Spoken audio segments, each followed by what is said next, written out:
with a hesitant signature on unexpected inheritance papers and a 3-day weekend commitment to clear out her estranged uncle's remote gas station.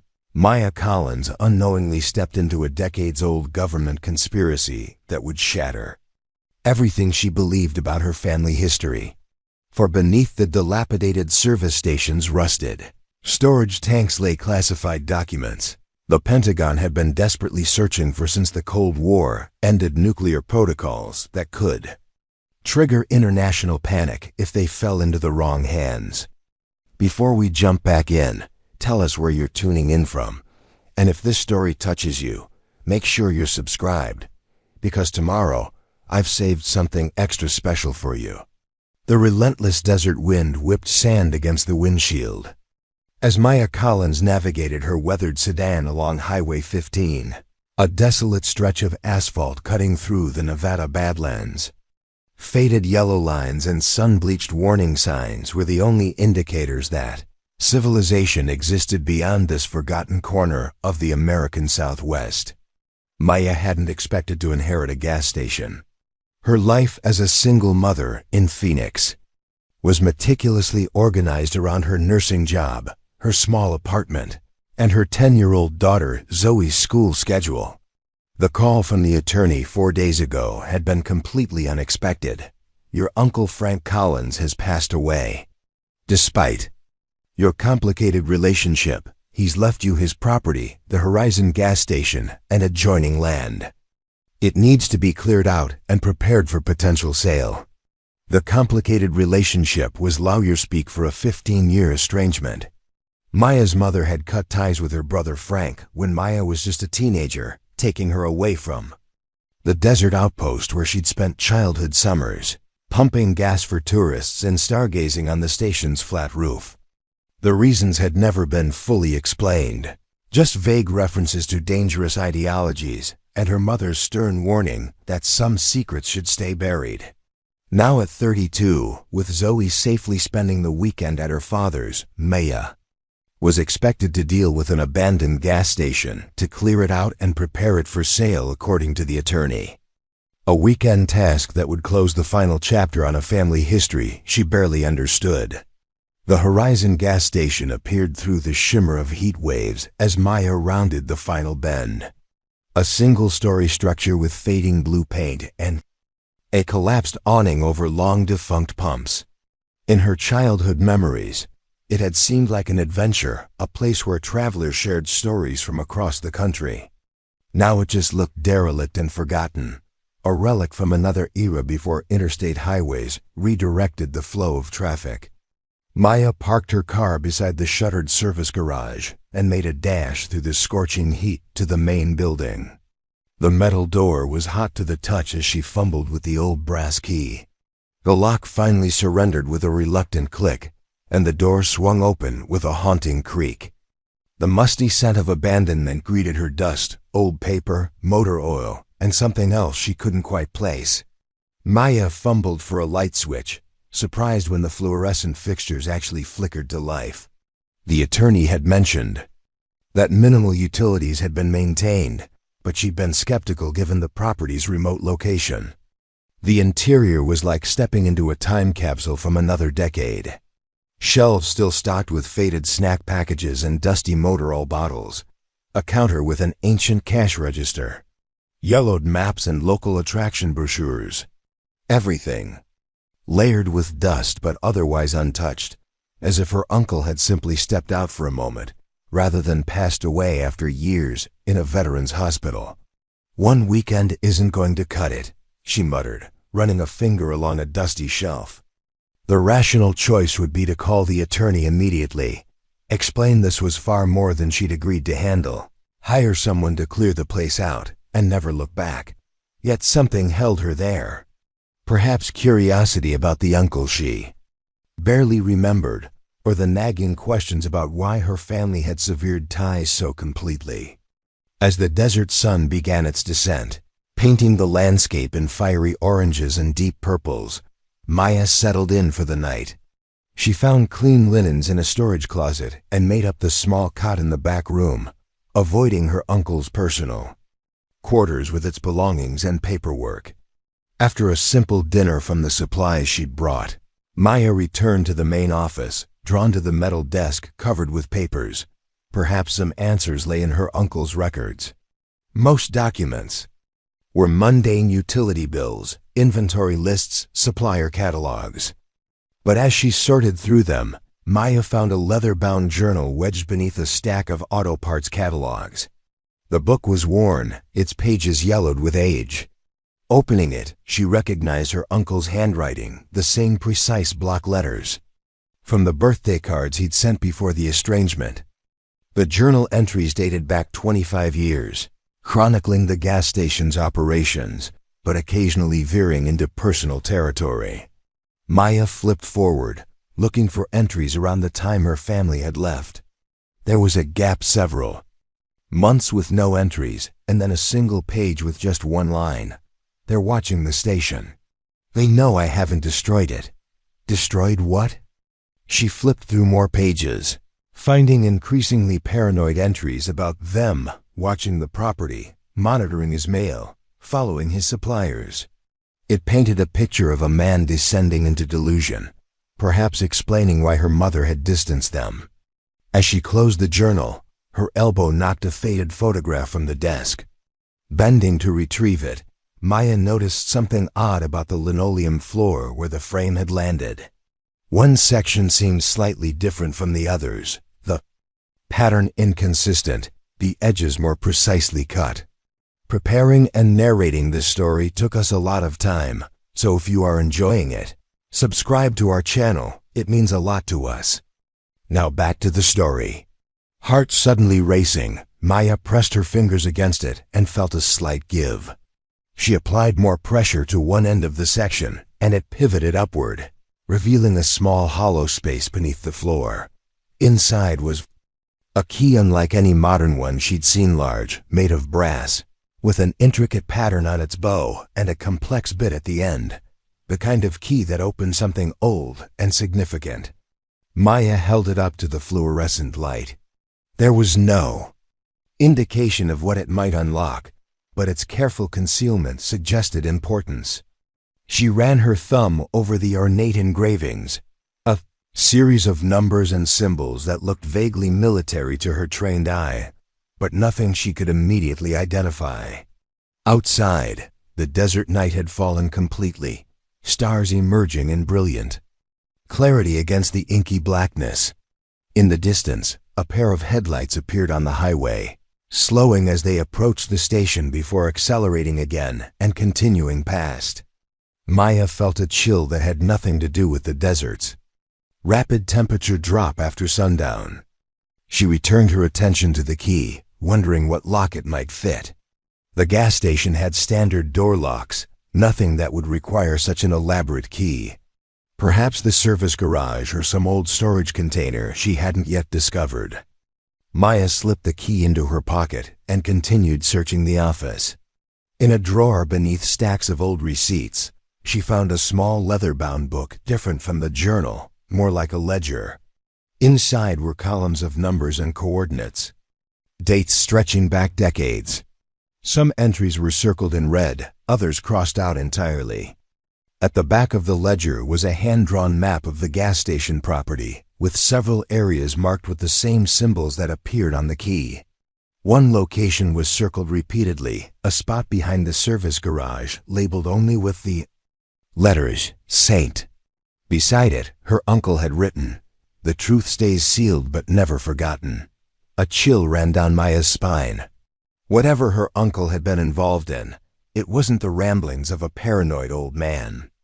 The meticulous records, the hidden key, the coded map, these were the actions of someone deliberately concealing something of great importance. "What were you hiding, Uncle Frank?" she whispered to the empty room. The answer would come soon. Enough in the form of a sealed underground tank, a hidden terminal, and classified documents that would not only explain her family's sudden departure 15 years ago, but would put Maya directly in the crosshairs of government agencies who thought the secrets had died with Frank Collins. Morning arrived with harsh sunlight streaming through dusty windows. Maya had slept fitfully, her dreams filled with shadowy figures and endless corridors leading nowhere. The key she'd discovered lay on the small table beside her cot, its brass surface catching the light. After a quick breakfast of granola bars and bottled water, Maya studied the hand-drawn map from her uncle's ledger again. The circled location behind the garage labeled Saint seemed the most logical place to start. Perhaps whatever this key unlocked was hidden there. The desert heat had already begun to build as Maya made her way across the cracked concrete toward the service garage. The structure leaned slightly to one side, its metal siding warped from decades of extreme temperatures. Like the main building, it seemed frozen in time, a relic of a bygone era when independent gas stations dotted America's highways. Maya pulled open the heavy sliding door, which protested with a groan of rusted metal. Inside, shafts of sunlight cut through gaps in the roof, illuminating dancing dust motes. Auto equipment sat abandoned, a hydraulic lift, tool cabinets, parts shelves, everything covered in a thick layer of dust and cobwebs. She consulted the map again, orienting herself according to the markings. Saint should be located at the rear of the garage, near the northwest corner. Maya picked her way carefully through the cluttered space, mindful of rusted tools and uneven flooring. The back wall of the garage was lined with storage cabinets, most empty save for forgotten tools and supplies.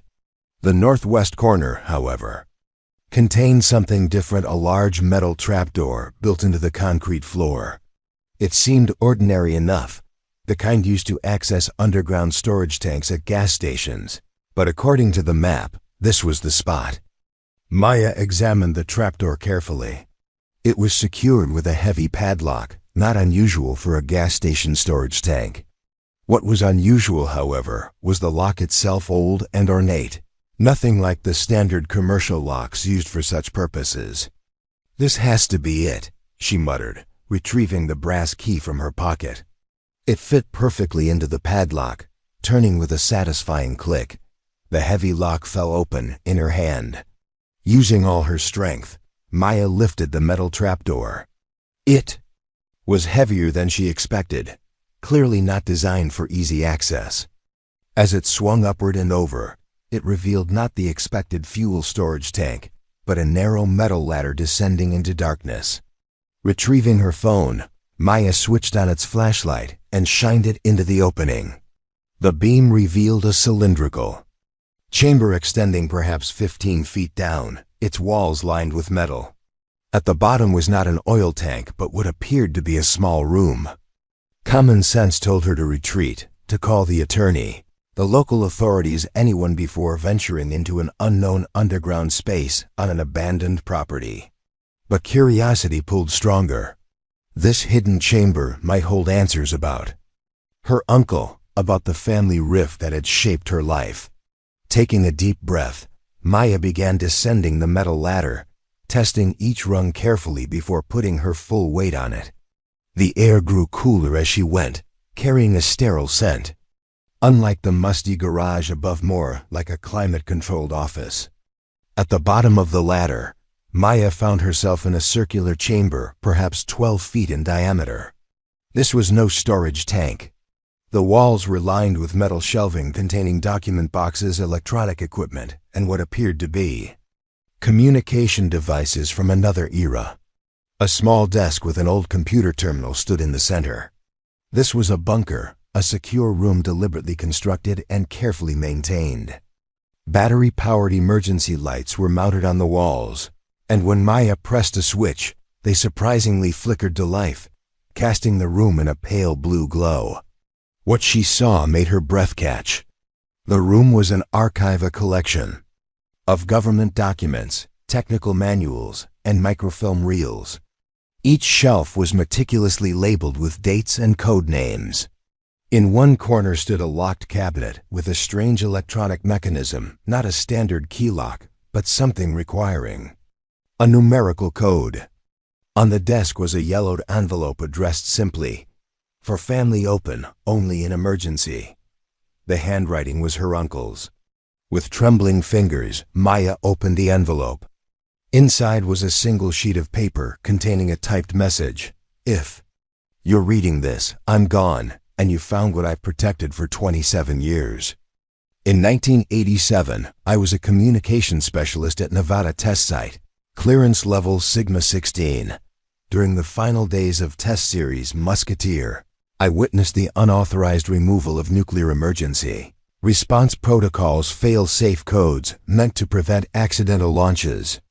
These weren't just any protocols, they were the master contingency plans, the ones that could override all others in case of system compromise. The official responsible was General Warren Lambert, then Deputy Director of Strategic Command. His motives weren't treason but insurance leverage against rivals in the Pentagon. When he died unexpectedly in 1988, the protocols were never recovered. They're considered the most dangerous missing documents in DoD history, capable of bypassing safeguards if they fell into hostile hands.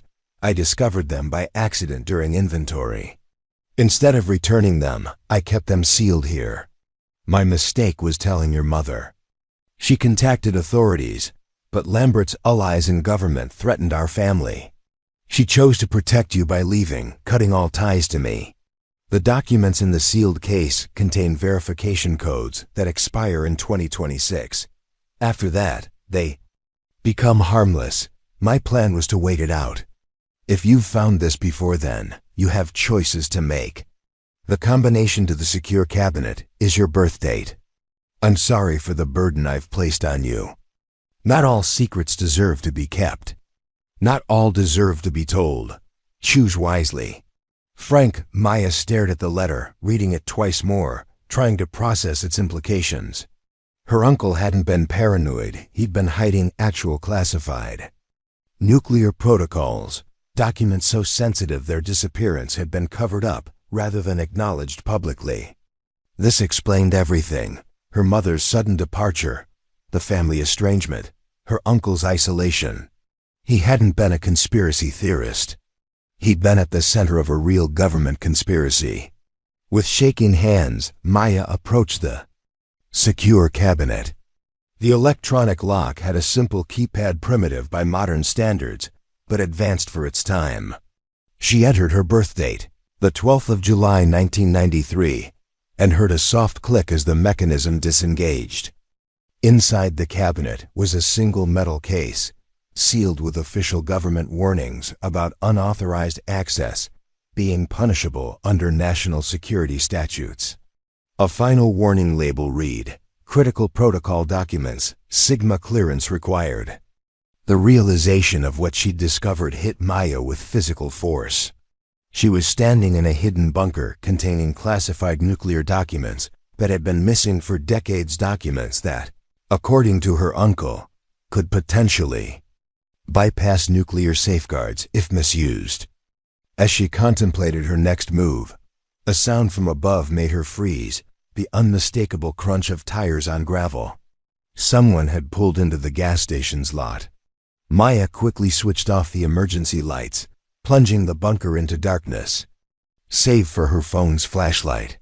She listened intently to the movements above. Car doors opening and closing. Multiple sets of footsteps moving with purpose across the concrete toward the garage. Her heart pounded so loudly she was certain it would give her away. Had someone followed her? Had the property been under surveillance since her arrival? "Ms.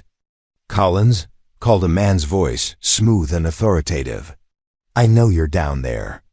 I think it's time we discussed your uncle's unfortunate hobby of collecting government property." Government. It had to be. But how had they known about the hidden bunker? How had they known she was here? The answer hit her with chilling clarity. They'd been watching the property, probably for years, waiting for someone to discover Frank Collins' secret cache of documents. "The situation is quite secure, Miss Collins," the voice continued, "and we're prepared to be exceptionally generous in ensuring it remains classified. Your uncle refused such an arrangement, which made things unnecessarily complicated for everyone." Maya's mind raced through options. There appeared to be no other exit from the underground chamber. The man above knew she was here. If he represented the government, he had resources, influence, and based on what she just learned, potentially a willingness to eliminate problems permanently. But she had something her uncle hadn't. She'd taken photos of the letter, the bunker, and the sealed case with her phone. The evidence was already digitized. "Mr. Lambert," she called out, making an educated guess based on her uncle's letter. "I think you should know that everything my uncle documented is already backed up.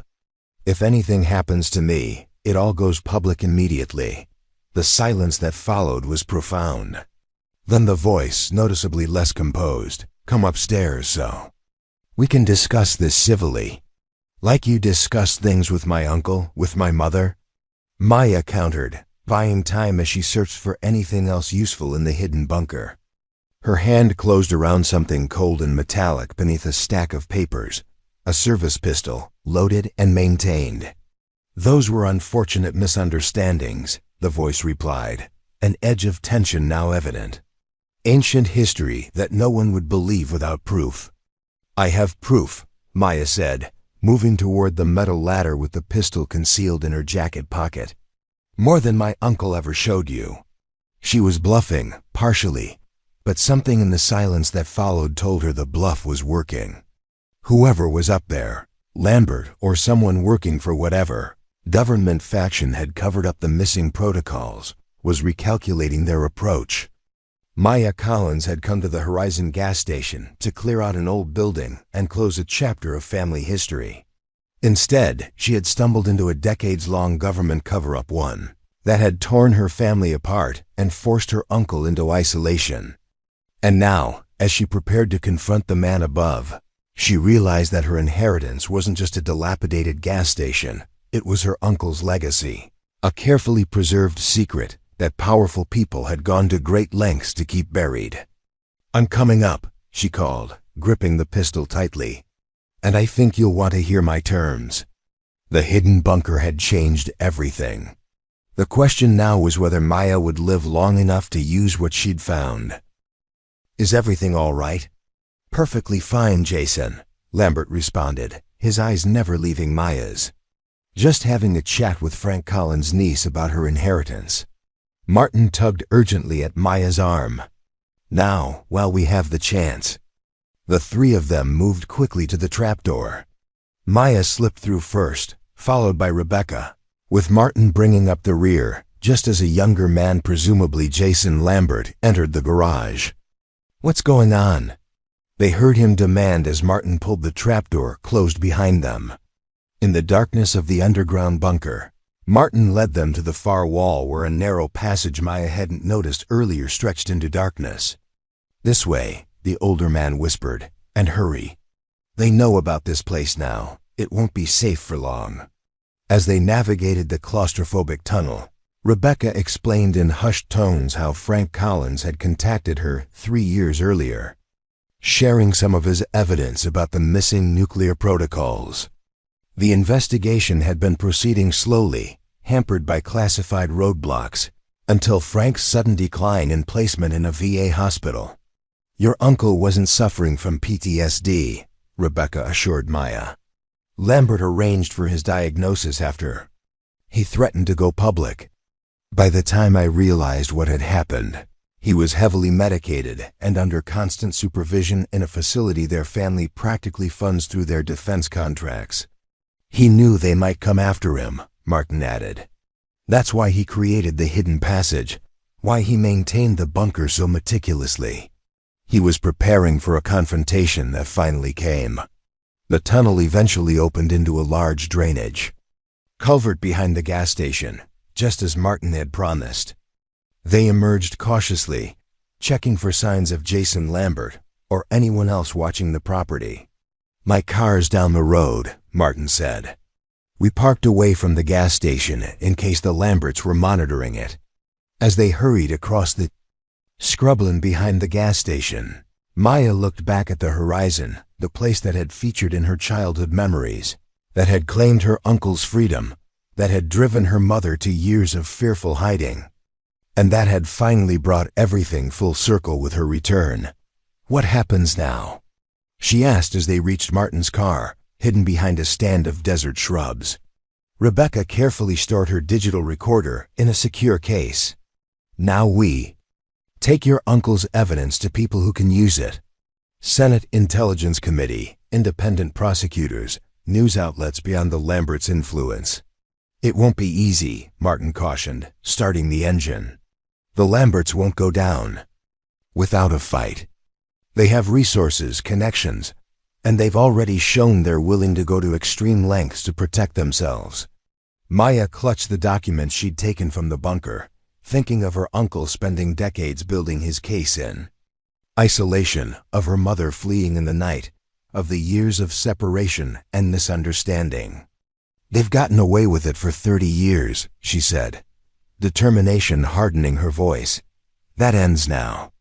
As Martin's car pulled away from the Horizon gas station, Maya Collins understood that the inheritance that had seemed like a burden just 24 hours ago was actually a sacred trust.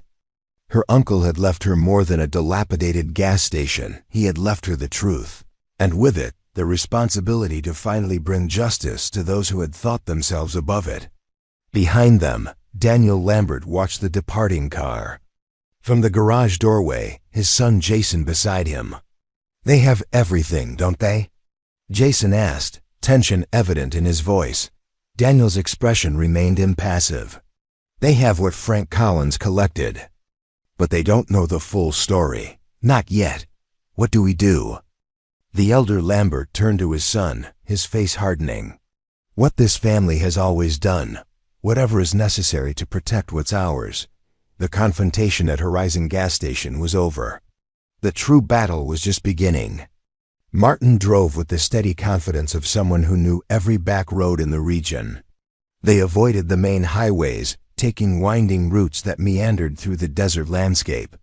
No one spoke for the first 20 minutes, the tension of their narrow escape still hanging in the air. Finally, Rebecca broke the silence. We should be safe for now. I doubt even the Lamberts would attempt anything in broad daylight. Don't underestimate them, Martin replied, checking the rearview mirror for the third time in as many minutes. I've watched that family operate for decades. They didn't build their defense contracting empire by playing fair. Maya sat in the back seat, her mind racing to process everything that had happened. Just yesterday, she had been a nurse and single mother with a normal life, reluctantly dealing with an unwanted inheritance. Now she was fleeing from one of the most powerful families in the defense sector, carrying evidence of classified security. Breaches and government cover-ups. Where are we going? She asked suddenly, realizing she had no idea where Martin was taking them. My cabin, the older man answered. About an hour from here, just over the state line in Arizona. Daniel's influence doesn't extend quite as far there. We'll be safe enough to regroup and plan our next steps. Maya looked down at the documents clutched in her hands. I still don't understand how my uncle connected with you both. The way my mother talked about him, she made it sound like he was becoming paranoid, isolated. Rebecca turned in her seat to face her. That's what the Lamberts wanted everyone to believe.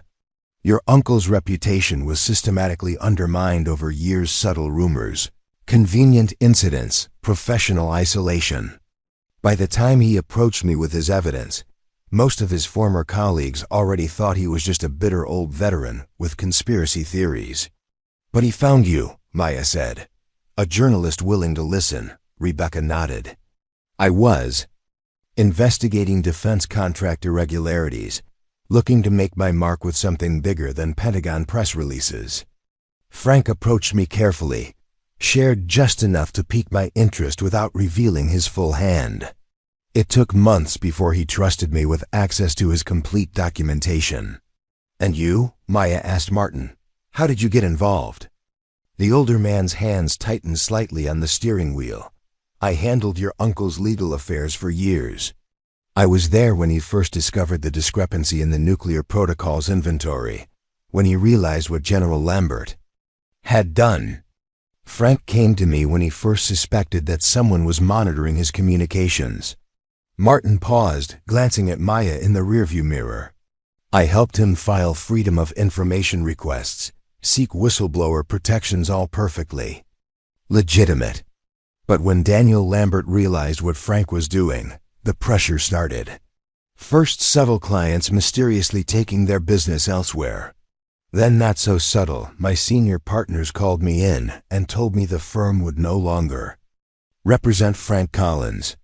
But you kept helping him anyway, Maya guessed. Unofficially.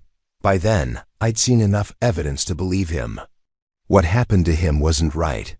They drove in silence for several more minutes, each lost in their own thoughts. The landscape gradually changed from flat desert to more rugged rocky terrain. Martin turned onto an unmarked dirt road that wound upward into the foothills. "There's something I still don't understand," Maya said finally. "If my uncle had all this evidence, why didn't he go public with it years ago? Why hide everything in a secret bunker?" Rebecca exchanged a glance with Martin. "He tried initially approached a Pentagon Inspector General, not me. This was before my time. The complaint was buried. Then he tried the Senate Armed Services Committee. Suddenly, all his appointments were canceled.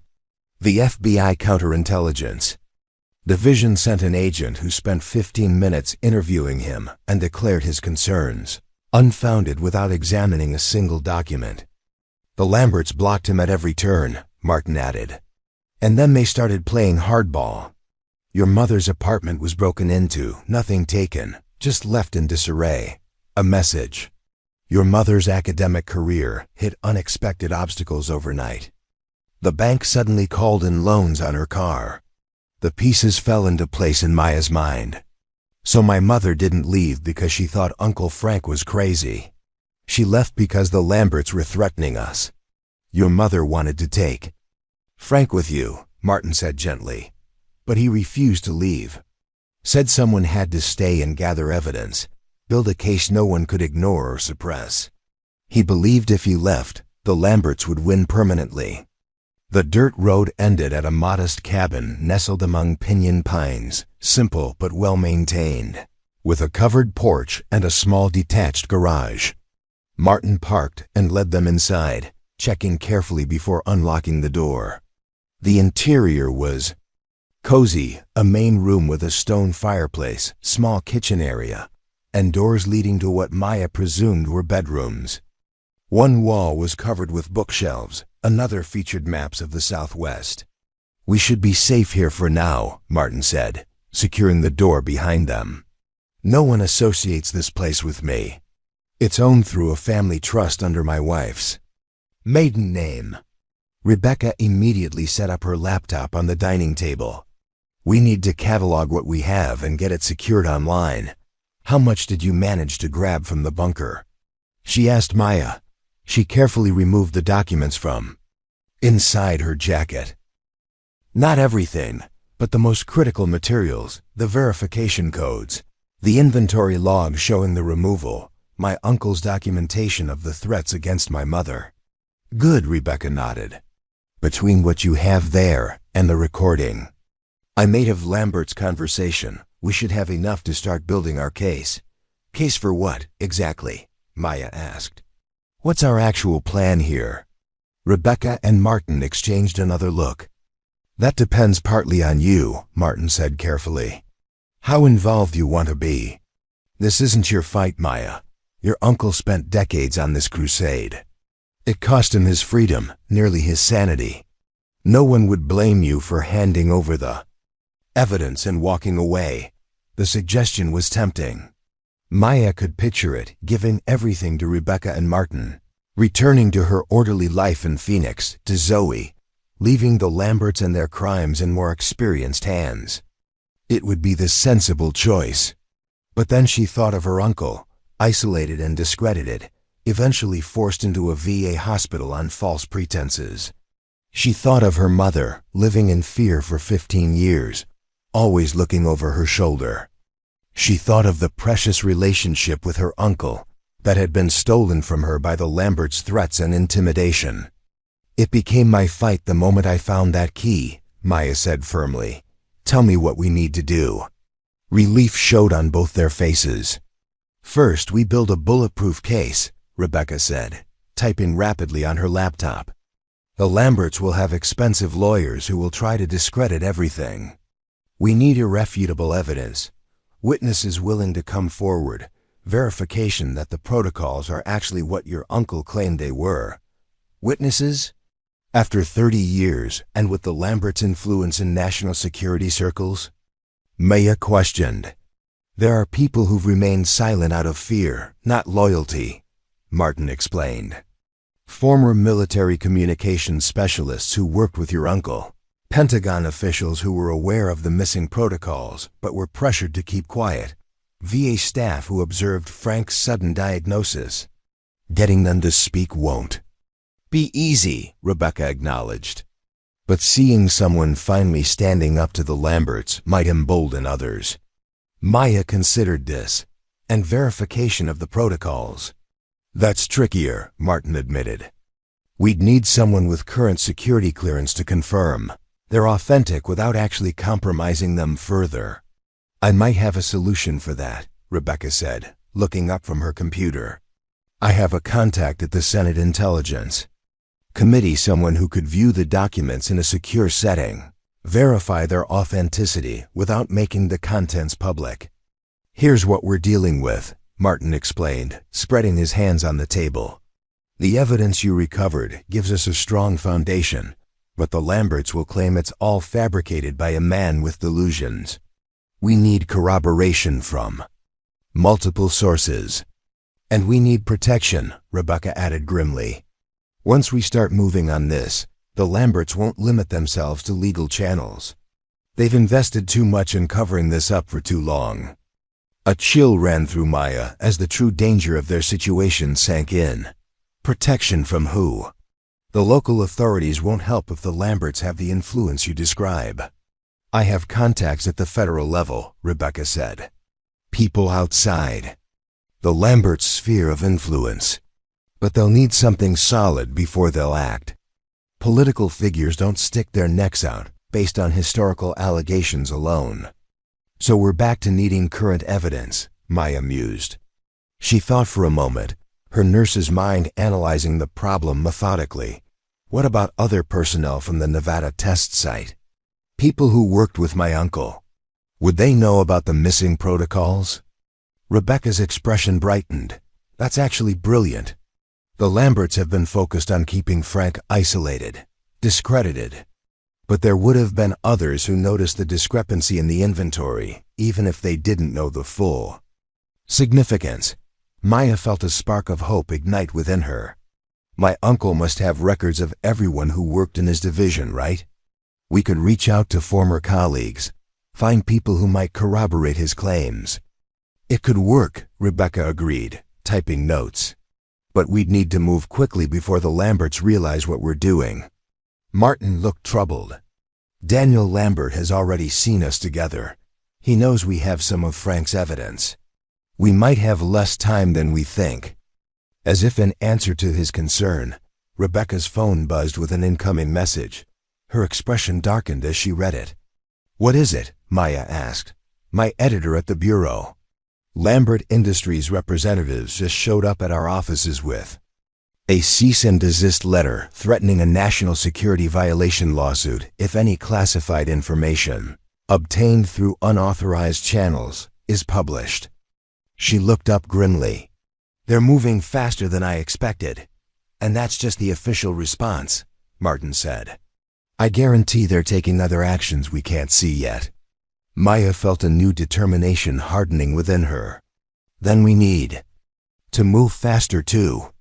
My uncle spent years gathering evidence while the Lamberts blocked him at every turn. We don't have that luxury. What are you suggesting? Rebecca asked. A different approach, Maya said, thinking quickly. Instead of trying to build a perfect case before going public, what if we use strategic exposure to force the issue? Release enough evidence to attract attention from authorities outside Lambert influence, while holding back our strongest proof, to counter their inevitable denials. Rebecca considered this. Risky. We'd be showing our hand early. But we'd be controlling the narrative, Maya argued. Right now, they're assuming we'll follow the same playbook my uncle did. Careful. Evidence gathering, official channels, systems they know how to manipulate. They won't expect us to go straight to the public. It could work, Martin said slowly, especially if we focus on the cover-up rather than the classified details of the protocols themselves. That creates immediate pressure for official action, without compromising national security. Rebecca nodded, warming to the idea. I have contacts at major news outlets, government accountability groups. We could orchestrate a coordinated release, enough different sources that the Lamberts couldn't silence them all. For the first time since discovering the hidden bunker that morning, Maya felt like they might actually have a chance. The Lamberts had spent decades perfecting their system of influence and intimidation, but they'd never faced the kind of immediate, widespread exposure that modern media could create. How quickly can we move? She asked. Give me 24 hours to organize the media contacts, Rebecca said. Martin, can you reach out to your connections at the VA? See if anyone remembers Frank's case? The older man nodded. And I'll start preparing legal frameworks for whistleblower protections once this becomes public. They worked late into the evening, organizing documents, creating digital backups, and developing their strategy. As night fell, Martin showed Maya to a small bedroom where she could rest. Alone for the first time since the confrontation with Lambert, Maya sat on the edge of the bed, exhaustion washing over her. The events of the day seemed almost unreal: the hidden bunker, the nuclear protocols, the revelation about her uncle's confinement, the narrow escape. She took out her phone, seeing several missed calls from her regular life colleagues wondering about her return, her ex-husband checking on her progress with the inheritance. That existence suddenly seemed distant, as if it belonged to someone else. On impulse, Maya dialed her mother's number. It was time she knew what had been discovered about Frank, about the true reason they had fled all those years ago, and about the fight that now lay ahead. As the phone rang, she thought about the Horizon gas station, not as the burden she had initially considered it, but as the repository of truth her uncle had created, a legacy more valuable than land or buildings. The call connected, and Maya took a deep breath. Mom? There's something I need to tell you about Uncle Frank's gas station. Behind the cabin, deep in the surrounding woods, a man in tactical gear watched through high-powered binoculars. He spoke quietly into a secure radio, confirmed location. 3 subjects isolated property, awaiting instructions. The battle for truth had begun, but so had the Lamberts' counterattack. The next 24 hours would determine whether justice would finally come to those responsible, or whether powerful interests would once again bury the truth beneath layers of influence and intimidation. Dawn broke over Martin's cabin with deceptive serenity that belied the tension within. Maya had slept fitfully, her conversation with her mother replaying in her mind. Her initial shock had given way to years of misunderstanding her uncle's motives, washed away by the truth, followed by a determination to help that had surprised Maya. Her mother was already making arrangements to join them, bringing additional documentation she'd secretly preserved from their hasty departure 15 years ago. Be careful, Maya, her mother had warned before hanging up. These people have been getting away with this for decades. They won't stop now. Morning brought focused activity. Rebecca had been up before dawn, coordinating with contacts at major news outlets. Martin worked the phone, speaking in careful, coded language to former colleagues who might be sympathetic to their cause. Maya focused on organizing her uncle's documents, creating a chronology that showed the pattern of intimidation, cover-up, and isolation. We have interest from 2 national security reporters, Rebecca announced, joining Maya at the dining table where she'd spread out her work. They want documentation of the cover-up and, if possible, statements from other personnel who worked at the Nevada test site during that period. And verification of the protocols? Maya asked.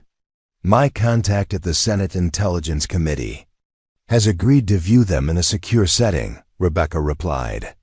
No details would be published, just confirmation that they match what was reported missing in 1988. What about other witnesses? Maya asked Martin as the older man ended his latest call. 2 former VA doctors remember your uncle's case, Martin replied. They were suspicious of the sudden PTSD diagnosis, but were overruled by the chief of psychiatry, who, coincidentally, received a substantial research grant from a Lambert Family Foundation the following year. Maya tapped a document in front of her. According to Uncle Frank's records, there were 3 other communications specialists in his division who would have had access to the inventory records. If they're still alive, they might corroborate his story. I'll search for them, Rebecca said, typing rapidly on her laptop. Military records, veterans associations, social media, someone will know where to find them. We need to move quickly, Martin reminded them, glancing at his watch. Lambert has had almost 24 hours to mobilize his resources. As if to emphasize his point, Rebecca's phone buzzed with an alert. Her expression tightened as she read the screen. Lambert Industries just announced an emergency press conference for noon today, she said. Topic: addressing malicious falsehoods regarding historical security protocols. Martin's face darkened. They're getting out ahead of us, trying to control the narrative. Then we accelerate our timeline, Maya decided, a newfound authority in her voice that surprised even her. Rebecca, how quickly can your media contacts move with what we have now? By evening news cycle. But it would be stronger with additional corroboration. Maya thought for a moment, weighing the options against time constraints. My mother will be here by early afternoon with her documents. That gives us a second source. If we can locate even one of my uncle's former colleagues before Lambert's press conference, we'd have enough to create reasonable doubt about whatever story they're planning to spin. Rebecca nodded, already focusing on her laptop. I'll prioritize finding the communications team members. They worked with renewed urgency, the clock ticking toward Lambert's noon press conference.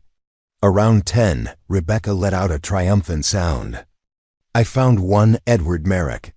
He was a senior communications specialist at the Nevada test site. From 1985 to 1992, worked directly with your uncle. He's retired, living just 3 hours from here in Sedona. Can you reach him? Maya asked. Hope rising. Rebecca was already dialing. I'm trying his home phone now. The tension built as the phone rang once, twice, 3 times. Then, hello? Rebecca expertly introduced herself, explaining that she was investigating historical security protocols. At the Nevada test site, at the mention of Frank Collins, there was a long pause on the other end of the line. Frank Collins, the voice finally said, cautious but with an undercurrent of emotion. Haven't heard that name in years. They did him wrong, you know, very wrong. Maya's heart leapt. Rebecca caught her eye with a triumphant glance before continuing the conversation, explaining that Frank's niece was now trying to clear his name. Would you be willing to meet with us today, Mr. Merrick? It's rather urgent. Another pause. Lambert's people came around yesterday. First time in 20 years. Asking if anyone had contacted me about Frank. Told them no, but they'll be watching. We understand the risk, Rebecca assured him. But this might be the only chance to set the record straight about what happened to Frank. He was a good man, Merrick said, resolve strengthening in his voice. Fine. There's a cafe in West Sedona called Red Rock Coffee. Noon. I'll be in the bat booth. But just one of you, less conspicuous. After the call ended, they debated who should go. Maya immediately volunteered. It should be me. I'm his niece. He'll trust family. It's too dangerous, Martin objected. Lambert knows your face now. That's precisely why it should be me, Maya countered. They'll be watching for Rebecca, maybe even you. But they'll expect me to be hiding, not driving straight to Sedona to meet a potential witness. In the end, They agreed that Maya would meet Merrick while Rebecca prepared their media package, and Martin met Maya's mother at the airport. They would reconvene at the cabin by late afternoon, hopefully with enough evidence to counter whatever narrative Lambert presented at his press conference. As Maya prepared to leave, Rebecca handed her a small device. Wireless recorder. Completely secure. Transmits to an encrypted cloud server only I can access. Whatever Merrick tells you, we'll have it preserved regardless of what happens next. The gravity of that regardless hung in the air between them. They all understood the stakes now that the Lamberts wouldn't limit themselves to legal challenges if their legacy was truly threatened. "Be careful," Rebecca said, embracing Maya briefly. "No unnecessary risks. If anything seems wrong at the meeting, just leave. We'll find another way." "Your daughter needs you to come home," Martin added quietly, the simple truth landing with profound impact. Maya nodded, thinking of Zoe, of the life that had seemed so ordinary just 2 days ago. "I'll be careful. But I'm going to finish what my uncle started." The drive to Sedona took just under 3 hours, giving Maya time to process everything that had happened and prepare for the meeting with Merrick. She rehearsed questions, considered angles, tried to anticipate what information would be most valuable. Red Rock Coffee was a small establishment tucked away from Sedona's main tourist areas, popular with locals rather than visitors. Maya arrived 20 minutes early, parking where she could observe the entrance while remaining inconspicuous. She watched carefully as people came and went, looking for anyone who might be surveillance. At 5 minutes to noon, seeing nothing suspicious, she entered the cafe. The interior was warm and inviting, with southwestern decor and the rich aroma of fresh coffee. As instructed, Maya made her way to the back booth where an elderly man sat alone, his weathered hands wrapped around a ceramic mug. "Mr. Merrick?" she asked quietly, sliding into the seat across from him. He studied her face intently, then nodded once. "You have his eyes, Frank's eyes." The simple observation touched something deep in Maya. "You knew my uncle well?" 7 years side by side in the communications center. Frank was the best of us, meticulous, principled. When things didn't add up, he was the one who'd keep digging until he found the answer. Merrick's gaze turned distant with memory. That's what got him in trouble in the end. "The missing protocols," Maya prompted gently. Merrick glanced around before continuing in a lower voice. "It wasn't supposed to be Frank who found them.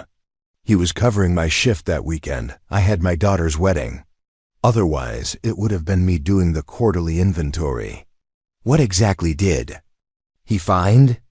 "Discrepancies in the nuclear emergency response protocols, the master contingency plans. Items that should have been in secure storage but weren't. Access logs that had been altered." Merrick leaned closer. "At first, we all just thought it was clerical error, but Frank kept pulling threads." "And he traced it to General Lambert?" Merrick nodded grimly. "Not right away. Took months of careful work. Lambert had been careful, used others to do the actual removal. But Frank found a pattern in the access logs, cross-referenced with Lambert's known locations. He tapped his temple. Frank had a mind like a steel trap. Never forgot details. Why didn't anyone believe him when he reported it?" A bitter smile crossed the old man's face. "Who says nobody believed him? Plenty of us knew he was right. But Lambert was Deputy Director of Strategic Command, practically untouchable. Had allies throughout the Pentagon, friends in Congress. When Frank filed his report, it went straight to one of Lambert's people. By the time he realized that, they'd already started their campaign against him. The claims of mental instability," Maya said. "Classic intelligence community tactic," Merrick confirmed. "Discredit the messenger. Started with small things, suggestions that Frank was under stress, working too hard. Then came the performance reviews questioning his judgment. Finally, the security clearance review that labeled him a risk." "Did you try to help him?" Shame crossed Merrick's features. Not enough, none of us did. We were scared for our jobs, our families. Lambert made examples of the few who spoke up. One colleague who supported Frank's claims was investigated for mishandling classified information, a complete fabrication, but it destroyed his career. After that, he spread his hands in a helpless gesture. So everyone abandoned him, to my eternal regret. Merrick reached into his jacket and withdrew an envelope.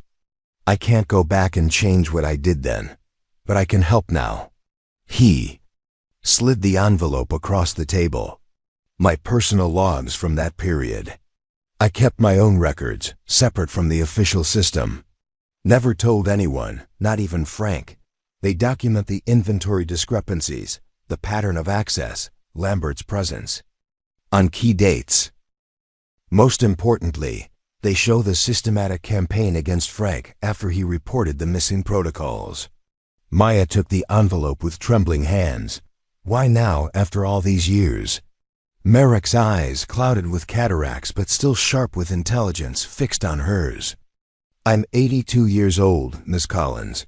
I've lived with this guilt for 3 decades. Before I die, I want to set one thing right. He leaned forward. Frank Collins was a patriot who tried to protect his country from within. For that, they destroyed him. That's not the America I served. As Maya carefully secured the envelope in her jacket, Merrick suddenly stiffened, his gaze moving past her to the cafe entrance. Don't turn around, he muttered. Man in the gray suit by the door. He's Lambert's security. Maya felt her heart rate spike. Are you sure? Worked intelligence for 40 years. I know surveillance when I see it. Merrick's voice remained calm despite the warning. There's a back exit through the kitchen. The owner's an old friend. When I signal, you go through that door. He nodded toward a swinging door behind the counter. I'll create a distraction. What about you? The old man smiled thinly. I'm just a confused veteran having coffee. You're the one with evidence in your pocket. Before Maya could protest, Merrick stood suddenly, his coffee mug crashing to the floor. Disgraceful, he shouted, drawing every eye in the cafe. Charging $5 for a refill. Highway robbery. As the staff rushed to calm him and clean the spill, Maya slipped behind the counter and through the kitchen door. A startled cook looked up from a grill. Ed Merrick sent me, she said quickly. Need the back exit. Understanding flashed across the cook's face. He jerked his thumb toward a metal door. Straight through. Comes out in the alley. Maya hurried through, emerging into a narrow passage between buildings. She moved quickly to the end of the alley, checking carefully before stepping onto a side street parallel to the main road where she'd parked. Circling around the block, Maya approached her car from the opposite direction, scanning for anyone. Watching it. Seeing no one, she slipped inside and started the engine, pulling away as casually as possible. In her rearview mirror, she saw a man in a gray suit emerge from the cafe, speaking urgently into a phone. He hadn't seen her, but the narrow escape underscored the resources the Lamberts were willing to deploy. Maya checked the time just after 1 p.m. Lambert's press conference would be over. She turned on the radio, scanning for news stations. Lambert Industries spokesperson forcefully denied allegations of historical security breaches, characterizing them as the discredited claims of a mentally unstable former employee, now being exploited by sensation-seeking journalists. Daniel Lambert, the company's CEO, expressed regret that his father, the late General Warren Lambert, was being smeared after a lifetime of distinguished service. The Pentagon has declined to comment, citing the classified nature of the alleged protocols. Maya switched off the radio, her resolve hardening. Lambert was following the expected playbook: denial, character assassination, appeals to patriotism. But this time, the strategy wouldn't work. This time they had evidence from multiple sources, including the documentation she now carried from Edward Merrick. She pulled over at a rest stop to call Rebecca, using a secure line they'd established. "I've got Merrick's personal logs," she reported. And he confirmed everything: the protocols, Lambert's involvement, the campaign against Uncle Frank. "That's excellent," Rebecca responded, excitement evident in her voice. Lambert's press conference was weak, all denial, no substance. With Merrick's documentation added to what we already have, we can move forward with the media release tonight. What about the Senate intelligence contact? Meeting him at 4. If he confirms the protocols are authentic, we'll have official verification without compromising classified information. And my mother? Martin picked her up an hour ago. They should be at the cabin soon. She's brought everything she saved from your uncle's correspondence. Apparently she kept more than she ever told you. Relief washed through Maya. The pieces were falling into place. "I'm heading back now. Should be there by 4. "Be careful," Rebecca cautioned. "If they found Merrick, they might be looking for you on the highways." Maya assured her she would take precautions, then ended the call.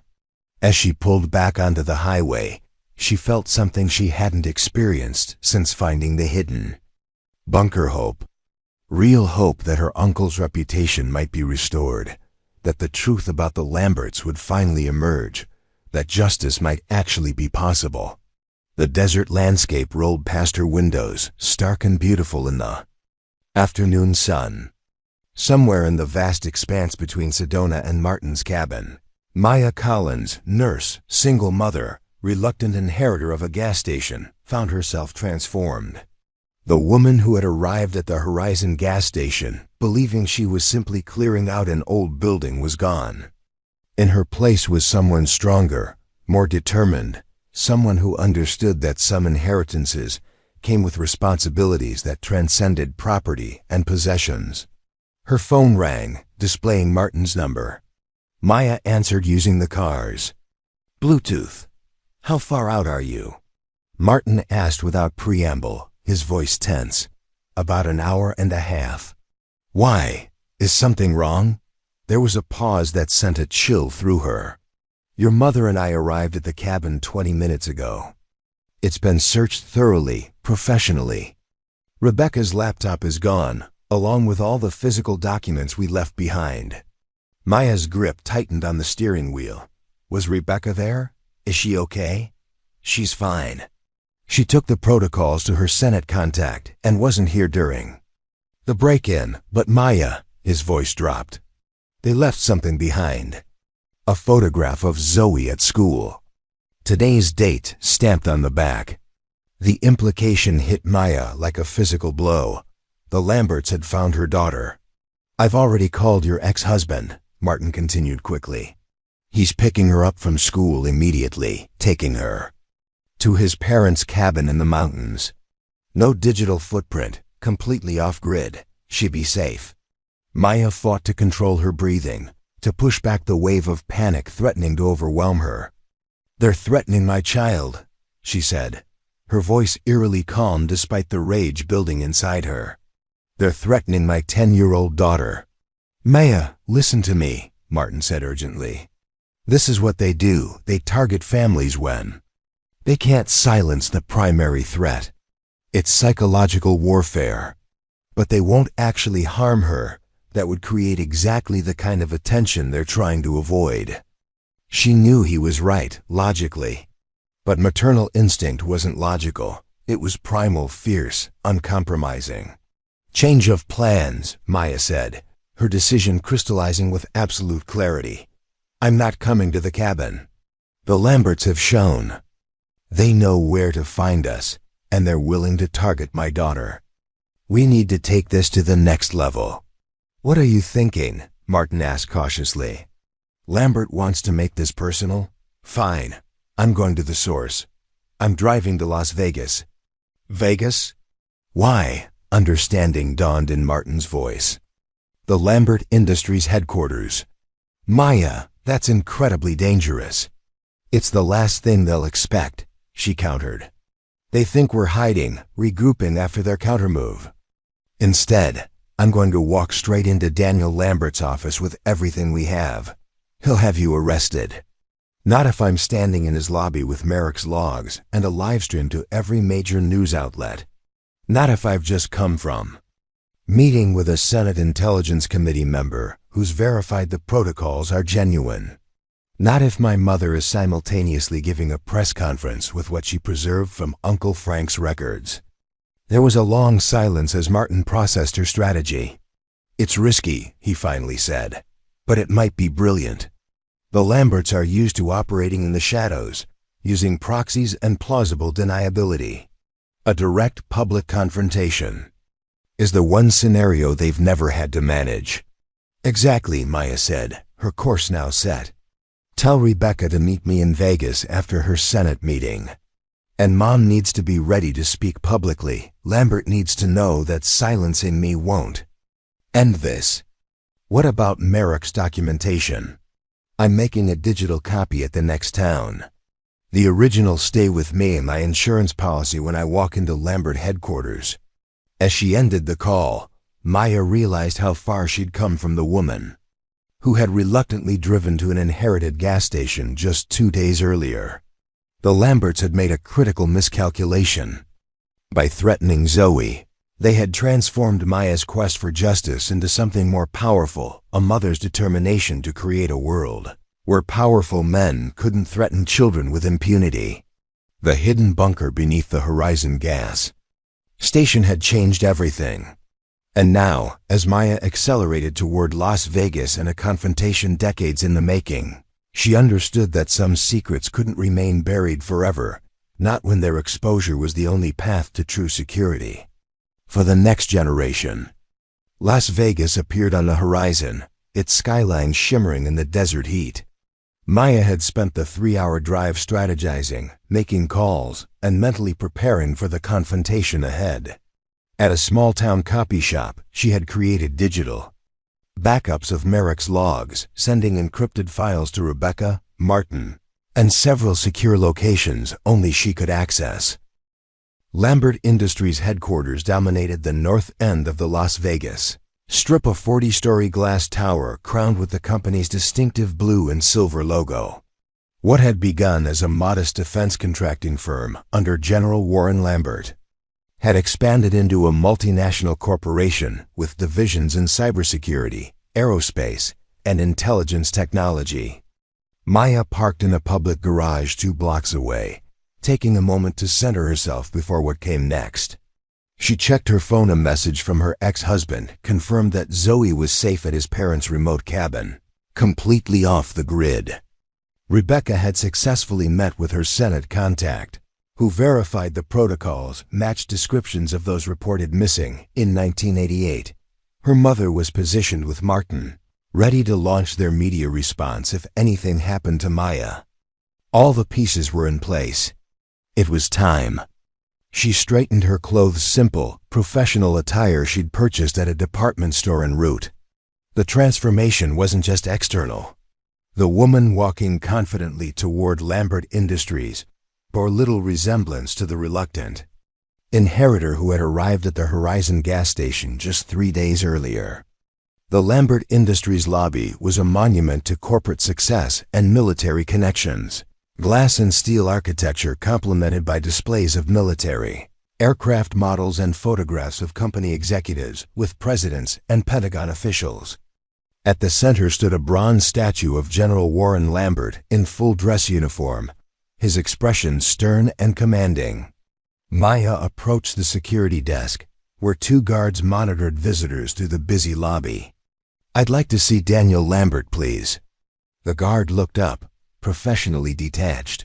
"Do you have an appointment?" "No, but he'll want to see me." She met his gaze steadily. "Please tell him Maya Collins is here, Frank Collins' niece." A flicker of recognition crossed the guard's face. He picked up a phone, speaking quietly while maintaining eye contact with Maya. After a brief conversation, he hung up. "Someone will be down to escort you shortly." Maya nodded, stepping back from the desk but remaining visible in the center of the lobby. From her shoulder bag, she withdrew a tablet and set up a small tripod on a nearby bench. The security guard watched with growing concern as she connected the device to a portable hotspot. Ma'am, recording isn't permitted in this building. I'm not recording yet, Maya replied calmly. This is just insurance.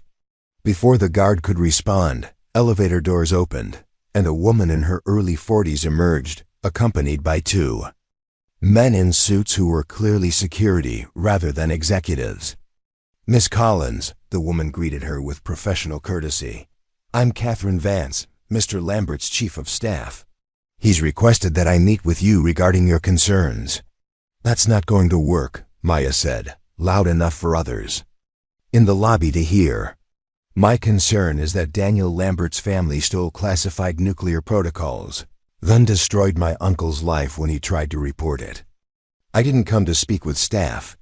The woman's pleasant expression tightened. This isn't an appropriate venue for such discussions. It's the only venue left after Mr. Lambert's people threatened my daughter this morning. Maya held up her tablet, now displaying a ready-to-activate livestream connection to 3 major news outlets.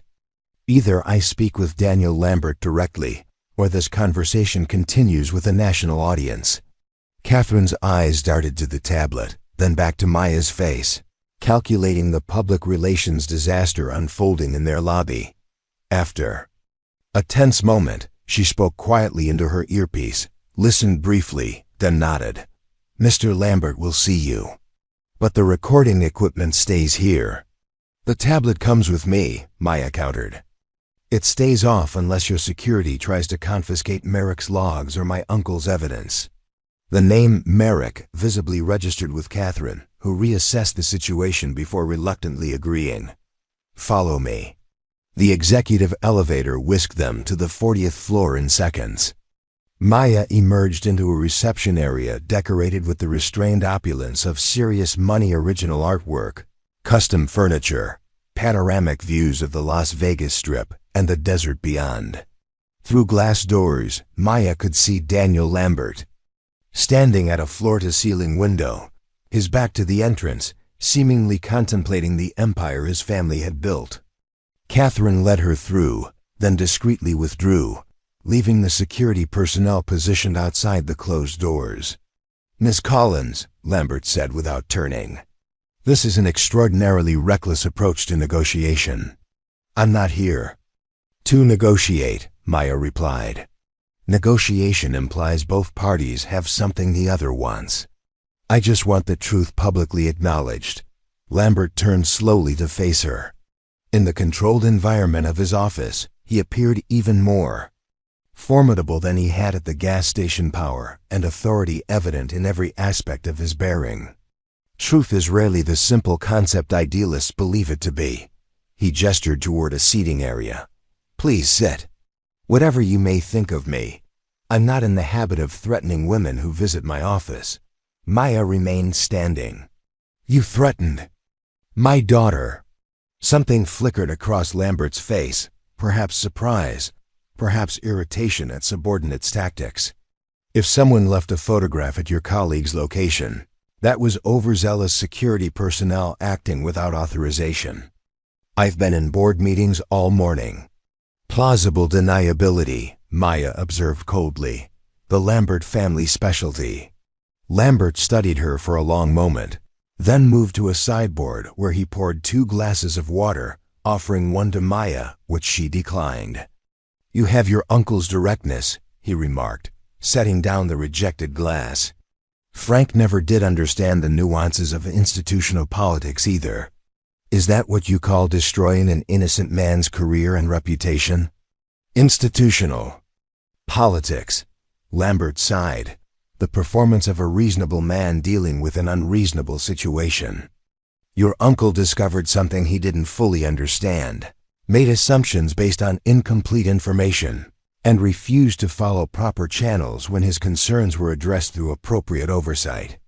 That's not what Edward Merrick's logs show, Maya said, noting Lambert's minute reaction to the name. His contemporaneous records document every step of my uncle's proper reporting and your father's systematic campaign to discredit him. For the first time, Lambert's composure wavered.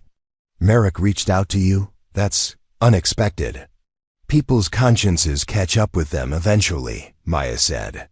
He documented everything, the inventory discrepancies, your father's presence. On key dates, the coordinated effort to question my uncle's mental stability after he filed his report. Lambert moved behind his desk, a subtle shifting of the power dynamic. Ms. Collins, whatever you think you know, you're operating without context. The late 1980s were a precarious time in global security. Certain contingency measures had to be implemented that couldn't appear in the official record. Save the national security speech, Maya interrupted.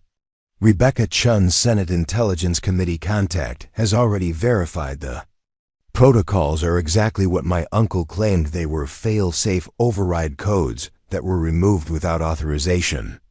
This visibly rattled Lambert. The Senate committee is involved now. That's highly irregular protocol for classified. The only irregular protocol is the one your father stole, Maya cut in. The one that's been missing from secure storage for 30 years. The one that could potentially compromise nuclear safeguards if it fell into the wrong hands. Lambert's expression hardened. You're making accusations without understanding the complex security environment of the Cold War's final years. My father was acting on direct, albeit unofficial, orders to secure backup protocols in case of Soviet penetration of the Pentagon systems. If that were true, Maya countered, there would be a record of authorization. There would have been no need to discredit my uncle. There would have been no threats against my mother that forced us to flee in the middle of the night. She stepped closer to the desk. No, this was personal insurance leverage your father created for himself and passed down to you. Protection against political rivals, career insurance during Pentagon power struggles. Lambert's jaw tightened almost imperceptibly. You have an interesting theory based on the paranoid records of a discredited communications specialist and the vague recollections of an elderly former colleague. It would hardly stand up to scrutiny. That's why I also have my mother's preserved correspondence with my uncle. Documentation of the threats she received. Records of the systematic harassment that followed her even after we moved. Maya allowed herself a small satisfied smile. And most importantly, we have the Senate verification that the protocols exist and match what was reported missing. For several long moments, Lambert was silent, reassessing the situation with the calculated precision that had made him a formidable corporate leader. What exactly do you want? He finally asked. Public acknowledgement of what happened to my uncle. Formal Pentagon recognition that he reported a genuine security breach and was wrongfully discredited. Financial restitution for his lost career and damaged reputation. Maya's voice remained steady. And a public apology from Lambert Industries for its role in suppressing the truth. Lambert actually laughed a short, incredulous sound. You can't be serious. You're asking me to dismantle my father's legacy, devalue my company's stock, and potentially trigger federal investigations into historical security protocols that are still classified. I'm asking you to acknowledge the truth, Maya corrected him. Something your family has avoided for 30 years. At what cost? Lambert spread his hands, indicating the view of Las Vegas, the implied empire beyond. Do you understand what you're threatening to destroy? Lambert Industries employs over 20,000 people. We have defense contracts that protect this nation. All to settle a decades-old grievance? Justice isn't a grievance, Maya said quietly. My uncle spent the last years of his life heavily medicated in a VA hospital because he tried to do the right thing. My mother lived in fear for 15 years. I grew up without half my family because your father put his ambition above national security. Lambert moved to the window again, his reflection in the glass showing a man performing complex calculations behind a carefully maintained facade of confidence. I could have you removed from this building, he said eventually. I could have your evidence confiscated as classified material. I could bury you in litigation so deep you'd never see daylight. You could try, Maya agreed. But my mother is currently waiting with a team of reporters. Rebecca Chun has copies of everything, as does Martin Weaver. Edward Merrick is prepared to testify. The moment anything happens to me, it all goes public in ways you can't control. She lifted her tablet. Including this conversation, which is being recorded and uploaded to secure servers in real time. Lambert turned to face her, reassessing Maya Collins with new eyes, no longer seeing the reluctant inheritor of a gas station, but a formidable opponent who had outmaneuvered him. I need time to consult with my board, with legal counsel. You have until 6 p.m., Maya said, checking her watch. 3 hours. After that, Rebecca Chun publishes everything we have, and the Senate Intelligence Committee holds an emergency session to address the missing protocols. Lambert's expression tightened with barely controlled anger. You're making a mistake forcing this timeline. Some things require diplomatic handling. Diplomacy had 30 years, Maya replied. My uncle didn't get the luxury of time, neither do you. As Maya turned to leave, Lambert called after her. Your uncle was naive, Miss Collins. He believed systems work according to their stated principles. They don't. They work according to power and influence. That's reality. Maya paused at the door. No, Mr. Lambert, that's corruption. And it only persists when good people are too afraid to challenge it. She met his gaze steadily. My uncle wasn't afraid. Neither am I. As she walked out through the executive suite, past Catherine Vance's surprised expression and the security personnel who had clearly expected a much longer meeting, Maya felt a strange calm settle over her.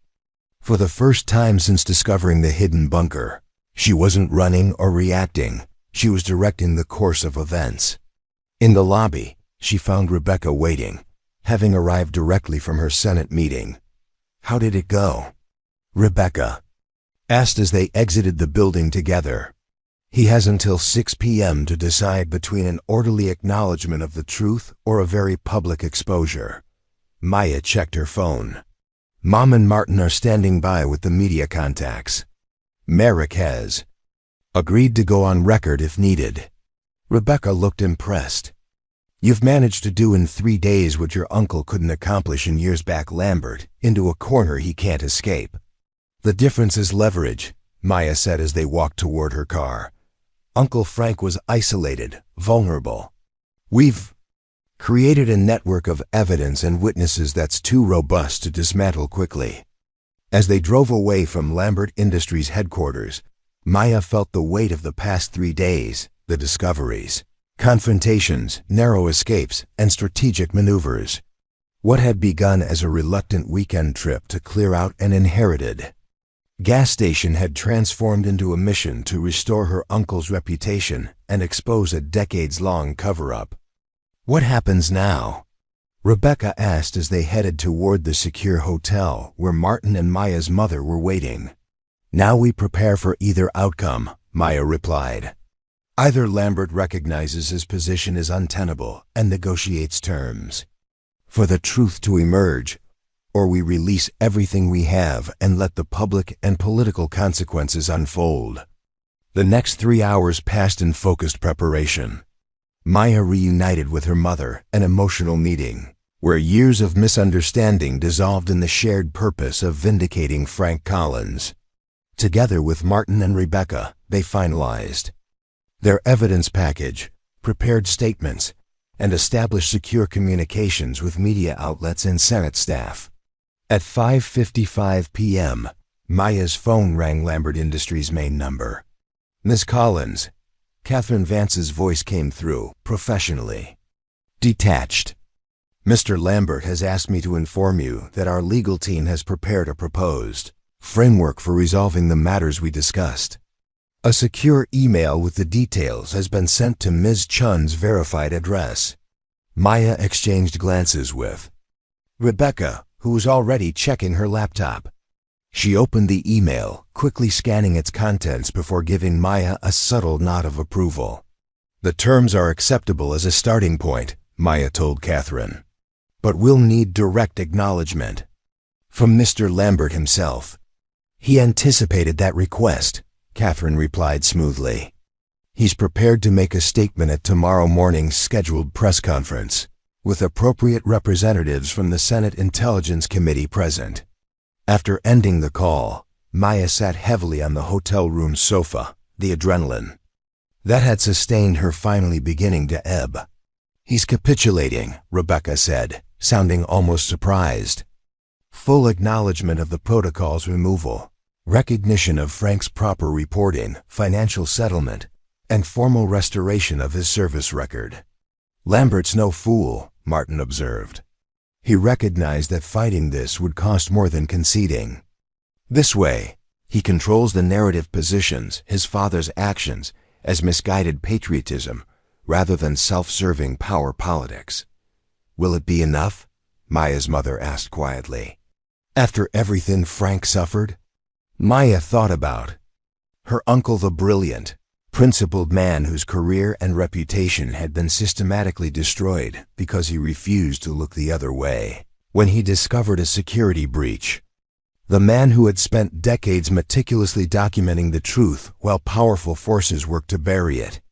It's not perfect justice, Maya acknowledged.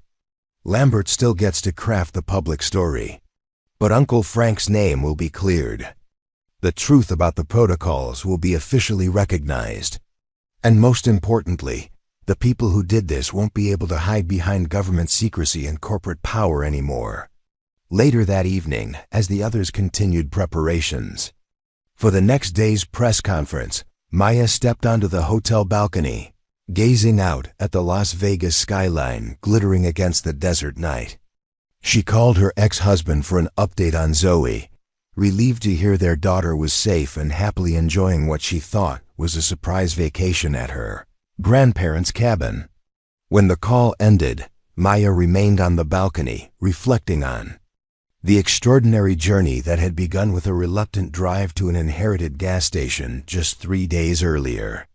The hidden bunker beneath the Horizon station had changed everything, not just by revealing her uncle's secret archive of evidence, but by setting in motion a sequence of events that had transformed Maya herself.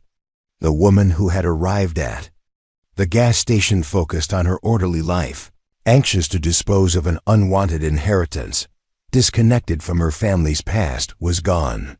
In her place stood someone stronger, more determined, someone who understood that justice sometimes required ordinary people to take extraordinary stands against powerful interests. Her phone buzzed with a text from Rebecca. Breaking news: Pentagon sources confirming tomorrow's announcement about historical security protocols. We've won. Maya smiled, picturing her uncle as she remembered him from childhood, intelligent, eyes twinkling as he taught her to count the stars from the gas station's roof. He had never given up on the truth, even when it cost him everything. That persistence, that uncompromising integrity, had finally prevailed. 3 months later, Maya stood on the newly renovated forecourt of the Horizon gas station, watching as workers installed the commemorative plaque.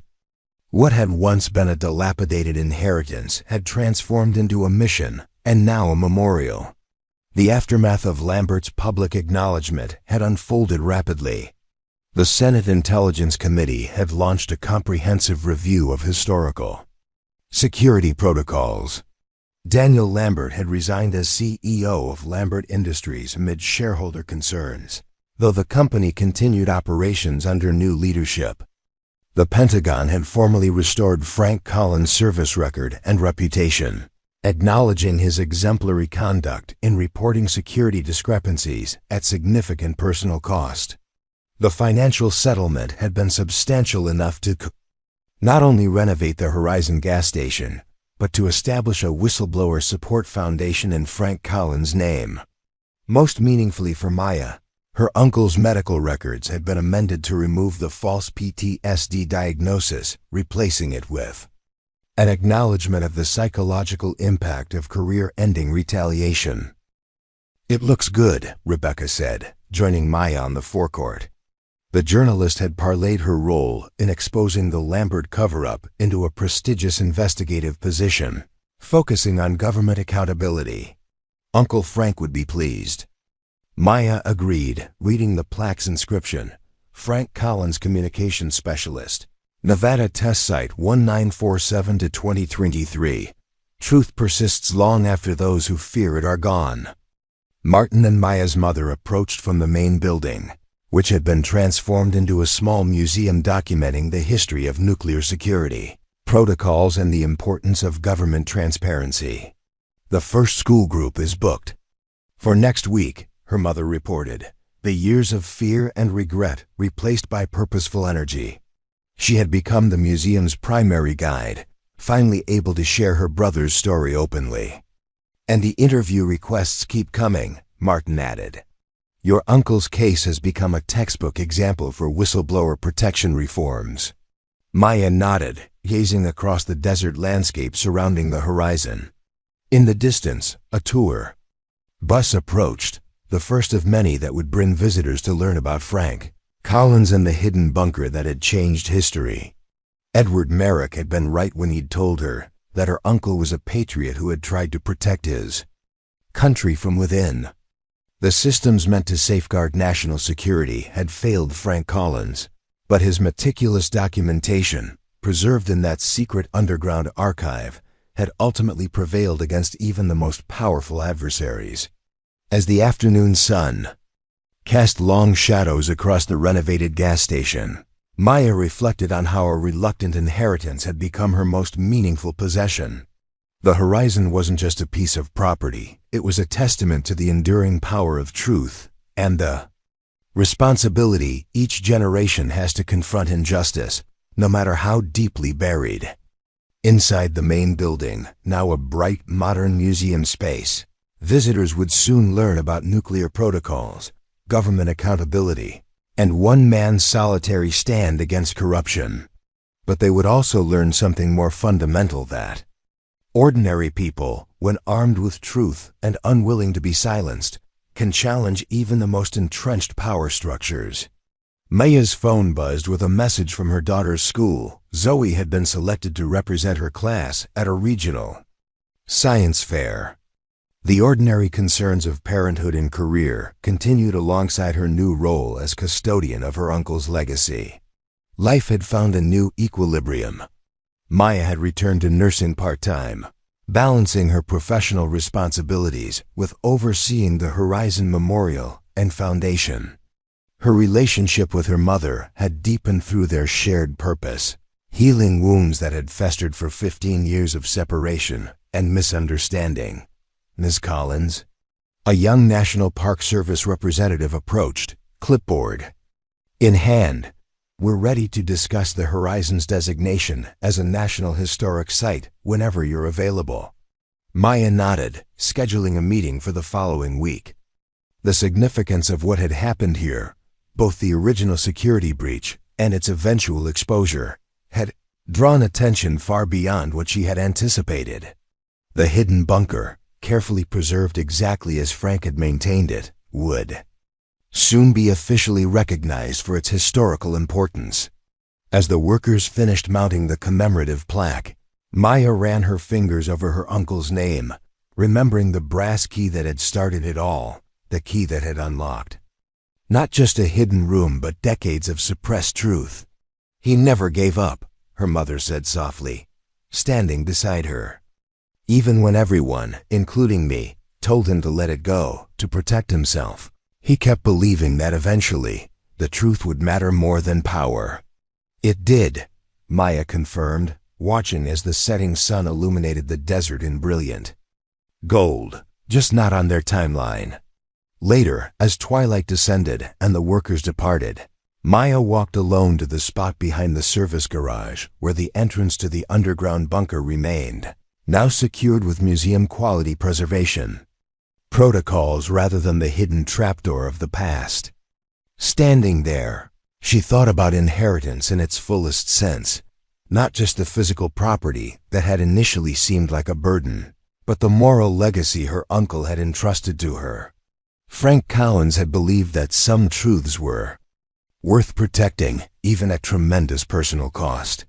That legacy of integrity had passed to Maya, transforming her in ways she never could have anticipated when she first turned the key in the Horizon gas station's lock. The desert night enveloped the property in peaceful darkness, stars emerging in brilliant clarity overhead, the same stars she had counted with her uncle as a child. The Horizon gas station stood as testament to one man's courage and one woman's determination to finish what he had started. Maya Collins had arrived at an inherited gas station, expecting to close a chapter of family history. Instead, she had found herself writing a new one, a story of hidden archives, buried secrets, and the enduring power of truth to eventually overcome even the most formidable obstacles. The underground tank that had revealed the Pentagon's missing nuclear protocols had changed everything, not just for the Collins family, but for the systems of accountability and transparency that protected the nation's most sensitive security interests. As Maya turned to leave, she cast one final glance at the renovated Horizon, silhouetted against the star-filled sky. What had once been her most reluctant inheritance had become her most meaningful legacy, a reminder that sometimes the most important discoveries lie beneath the surface, waiting for someone brave enough to uncover them. Up next, you've got two more standout stories right on your screen. If this one hit the mark, you won't want to pass these up. Just click and check them out. And don't forget to subscribe and turn on the notification bell so you don't miss any upload from us.